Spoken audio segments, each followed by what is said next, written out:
Salut les amis, aujourd'hui on se retrouve pour un nouveau genre de vidéo que je vous ferai une fois par mois, en fin de mois généralement, dans laquelle je vous proposerai mon top 5 des films que j'attends le plus dans le mois à venir. Donc c'est encore une fois un moyen d'échanger avec vous, de partager nos avis, voilà, ou dans lequel vous me direz en commentaire si vous êtes d'accord ou pas du tout, ou alors si vous attendez d'autres films que je n'ai pas cités dans cette vidéo.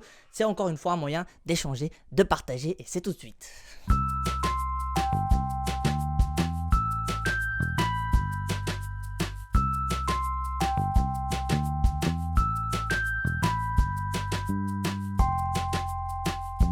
En cinquième position, on retrouve le film L'étreinte du serpent. Vous vous dites, mais qu'est-ce que c'est que ce film? C'est un film en noir et blanc, d'après ce qu'on peut voir dans la bande-annonce, qui a été sélectionné dans le Festival de Cannes, qui est un film d'aventure d'après Allociné. L'histoire est pas très compliquée, c'est-à-dire que on va suivre un Américain qui va se retrouver dans une tribu amazonienne, laquelle va essayer de lui inculquer leur religion, la façon dont elle voit le monde, la façon dont elle voit la nature, tout ce qui les entoure, les esprits, tout ça.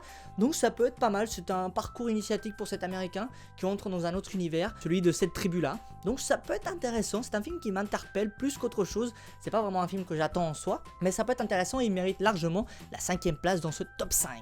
La 4e position est prise par le film Star Wars, Le Réveil de la Force, qui est d'ailleurs le 7e épisode de cette saga dont je suis pas forcément fan, mais je me devais de le placer dans ce top 5 vu que la plupart des gens vont aller le voir, donc pourquoi pas suivre la vague et bah allez le voir aussi quoi. Donc je pense que vous aussi vous irez le voir. La bande annonce est alléchante, donne envie, il y a de l'action, il y a eu des petites polémiques, il y a eu d'ailleurs beaucoup de polémiques autour de cette bande annonce, il y a des plans qui sont pas sympas, enfin des trucs qui n'ont rien à voir mais des gens voulaient juste troller. Ils ont beaucoup fait des parodies justement sur le sabre laser qui ressemble à beaucoup de choses, donc je vous invite à aller les voir, ces parodies c'est plutôt sympathique. Bref, c'est un film phénomène qu'il faut aller voir, donc pourquoi se priver de le placer dans ce top 5? Et là on commence à arriver au top 3 les amis, du lourd, du très très lourd, bref du méga ultra lourd avec Au cœur de l'océan. On retrouve Chris Hemsworth.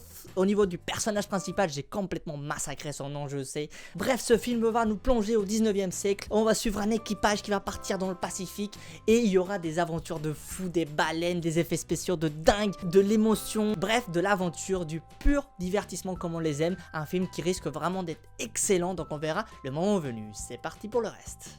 Et on arrive au top 2 les amis, et là vraiment ça envoie du lourd rien qu'au niveau du casting. Il s'agit du film The Big Short, le cast du siècle. Au niveau du casting on retrouve Brad Pitt, Christian Bale, Ryan Gosling, Steve Carell, je les ai tous dit, je suis un ouf, allez, respect me, Bref, du très très lourd, du méga lourd au niveau du casting, un film comme on les aime, comme je les aime, un film de casse, de fight dans le système économique, un film d'action qui parle justement sur comment braquer je sais plus quoi, comment jouer sur le système pour justement gagner de l'argent, bref, c'est un truc de dingue, ça va être vraiment énormissime, je l'attends comme un ouf, j'en peux plus. Quel est mon top 1 les amis? Vous vous posez tous cette question. Alors il y a tellement de films, c'était vraiment compliqué, mais pas tant que ça pour le numéro 1 puisqu'il s'agit de Joy. Ça vous dit rien? Non? Si je vous dis Jennifer Lawrence. Pas convaincu encore? Si je vous dis Bradley Cooper. Toujours pas? Si je vous dis Robert De Niro. Ah, on fait moi les malins là. Quoi? Toujours pas convaincu? Et si je vous dis que les trois sont dans le même film, bordel? Là c'est un truc de ouf, ça déchire sa race, c'est un film qui va tout décoiffer. Bref, un casting de malade. Un film qui est une sorte de biopic qui va retracer l'histoire de la femme américaine qui représente le mieux l'American Dream, donc le rêve américain, puisque voilà, on a affaire à une femme qui a réussi dans le monde du travail malgré tout ce qui pouvait prétendre le contraire autour d'elle et qui va gagner des millions et des millions de dollars. Donc, mais on s'en fout de l'histoire, c'est le personnage, c'est les acteurs qui sont importants, c'est un casting de ouf, la bande-annonce donne grave envie, il faut absolument aller voir ce film, j'espère que je vais pas être déçu. Bref, c'est la fin de cette vidéo les amis, j'espère que ça vous a plu parce que moi j'ai pris un pied de dingue à la faire vraiment. Mettez en commentaire tous les films que vous attendez dans ce mois de décembre 2015. J'espère que ça va être vraiment du lourd, j'espère que vous avez apprécié cette vidéo, partagez-la partout, mettez des commentaires. Bref, salut et à la prochaine. Et on arrive au top 2 les amis, et là vraiment ça envoie du lourd, la pâtée, ça envoie tout ce que tu veux, rien qu'au niveau du casting, avec The Big Short, le cast du siècle. On a affaire à Brad Pitt, Christian Bale, Ryan Gosling et Kyle... Non, j'allais le dire Steve Carell. J'ai foiré, j'ai foiré.